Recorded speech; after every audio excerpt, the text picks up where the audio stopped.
আজকের এই আলোচনায় স্বাগত। আমরা আজ অপারেটিং সিস্টেমস 3 ইজি পিসেস বইটার উপর ভিত্তি করে কম্পিউটারের ভেতরের যে জাদুকরী দুনিয়াটা আছে সেটা একটু ঘুরে দেখব। আচ্ছা, চলুন তো একটা সহজ প্রশ্ন দিয়ে শুরু করা যাক, যেটা আমরা প্রায় প্রতিদিনই দেখি। কিভাবে একটা কম্পিউটার একই সাথে ব্রাউজার, মিউজিক, গেম এত কিছু একসাথে চালায়? ব্যাপারটা আসলে একটা দারুণ বিভ্রম, আর এর পেছনের আসল কারিগর হল একটা লুকানো প্রতিভা, আমাদের অপারেটিং সিস্টেম, সংক্ষেপে যাকে আমরা বলি ওএস। এটা অনেকটা একজন দক্ষ জাদুকরের মতো কাজ করে। তো ওএস এর মূল কাজটাই হলো এই জাদুটা দেখানো, আর এটা সে করে ভার্চুয়ালাইজেশন নামের একটা কৌশলের মাধ্যমে। আর এই পুরো ব্যাপারটা আমরা বুঝতে পারবো 3টা মূল ফাংশন দেখে, বইটার নাম অনুসারে যেগুলোকে বলা যায় 3টি সহজ অংশ। বেশ, তাহলে চলুন প্রথম অংশটা দেখি। ওএস এর প্রথম এবং সবচেয়ে বড় কৌশলটা হলো একটা চূড়ান্ত ভার্চুয়াল মেশিন তৈরি করা, মানে এমন একটা বিভ্রম তৈরি করা যেখানে মনে হবে কম্পিউটারের ক্ষমতা অফুরন্ত। আর এখানেই কিন্তু আসল চ্যালেঞ্জটা। দেখুন, কম্পিউটারের হার্ডওয়্যার ফিজিক্যাল রিসোর্স তো সীমিত, তাই না? কিন্তু আমরা প্রোগ্রাম চালাতে চাই অসংখ্য, আমাদের চাহিদা প্রায় অসীম। বাস্তবতাটা হলো আমাদের কাছে একটাই সিপিইউ আর একটা মেমোরি পুল থাকে। কিন্তু অপারেটিং সিস্টেম কি করে? সে এমন একটা বিভ্রম তৈরি করে যেখানে প্রত্যেকটা প্রোগ্রামের মনে হয় যেন তার নিজের একটা সিপিইউ আছে, তার নিজস্ব প্রাইভেট মেমোরি আছে। এখানে একটা দারুণ মজার জিনিস দেখা যাচ্ছে। দেখুন, দুটো আলাদা প্রোগ্রাম, যাদের প্রসেস আইডিও আলাদা, তারা দুজনেই ভাবছে তাদের ডেটা ঠিক একই মেমোরি অ্যাড্রেসে আছে। কিন্তু ওএসের জাদুতে তারা কিন্তু একজন আরেকজনের কাজে কোনো বাধা দিচ্ছে না, কোনো সংঘর্ষ হচ্ছে না। তো এই যে একসাথে সবকিছু চালানোর একটা বিভ্রম তৈরি হলো, এটা কিন্তু একটা নতুন চ্যালেঞ্জও নিয়ে আসে।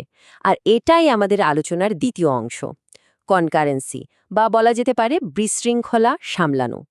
ব্যাপারটা বোঝার জন্য ভাবুন তো, দুজন কর্মী একটা হোয়াইটবোর্ডে লেখা একটা সংখ্যাকে আপডেট করতে চাইছে। প্রোগ্রামিংয়ের ভাষায় এই কর্মীদের আমরা বলি থ্রেড। এখন যদি তারা ঠিকঠাকভাবে সমন্বয় না করে, তাদের টাইমিং যদি এদিক ওদিক হয়, তাহলে কি হবে? ফাইনাল রেজাল্টটা কিন্তু ভুল আসবে। যেমন ধরুন, দুটো থ্রেড মিলে একটা কাউন্টারের মান বাড়াচ্ছে, প্রত্যেকে 1 লক্ষ বার করে, তাহলে মোট কত হওয়া উচিত? সহজ হিসাব 2 লক্ষ, তাই না? কিন্তু মজার ব্যাপার হলো, কোডটা যখন বাস্তবে চালানো হয়, তখন আমরা একটা সম্পূর্ণ অন্যরকম, একটা ভুলভাল রেজাল্ট পাই। যেমন এখানে দেখতে পাচ্ছি, সংখ্যাটা 2 লক্ষের আশেপাশেও নেই। তাহলে এমনটা কেন হয়? কারণ হলো, কাউন্টার প্লাস প্লাসের মতো একটা সাধারণ দেখতে কমান্ড আসলে একটা মাত্র কাজ না, এর ভেতরে আসলে 3টা আলাদা ধাপ আছে। প্রথমে সে মেমোরি থেকে মানটা লোড করে, তারপর সেটাকে 1 বাড়ায়, আর সবশেষে নতুন মানটা আবার মেমোরিতে স্টোর করে। আচ্ছা, ওএসের কিন্তু আরও একটা জরুরি কাজ আছে, সেটা হলো কম্পিউটারের একটা বড় দুর্বলতাকে সামলানো, আর তা হলো এর স্মৃতিভ্রম, সব কিছু ভুলে যাওয়ার অভ্যাস। ব্যাপারটা হলো, কম্পিউটারের যে মেইন মেমোরি র্যাম, সেটা কিন্তু অস্থায়ী, পাওয়ার অফ করলেই সব শেষ, সব ডেটা উধাও হয়ে যায়। তাহলে প্রশ্ন হলো, আমাদের এত জরুরি ফাইল, ছবি বা প্রজেক্টগুলো টিকে থাকে কিভাবে?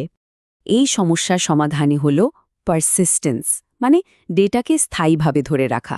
আর এই কাজটাই অপারেটিং সিস্টেম করে তার ফাইল সিস্টেমের মাধ্যমে।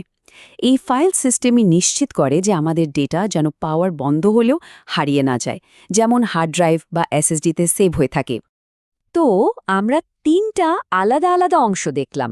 এখন চলুন দেখি এই 3টা অংশ একসাথে মিলে কিভাবে কাজ করে।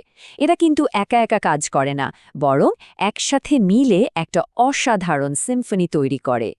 তাহলে পুরো ব্যাপারটা যদি একবারে বলি, ভার্চুয়ালাইজেশন আমাদের অফুরন্ত রিসোর্সের একটা বিভ্রম দেয়।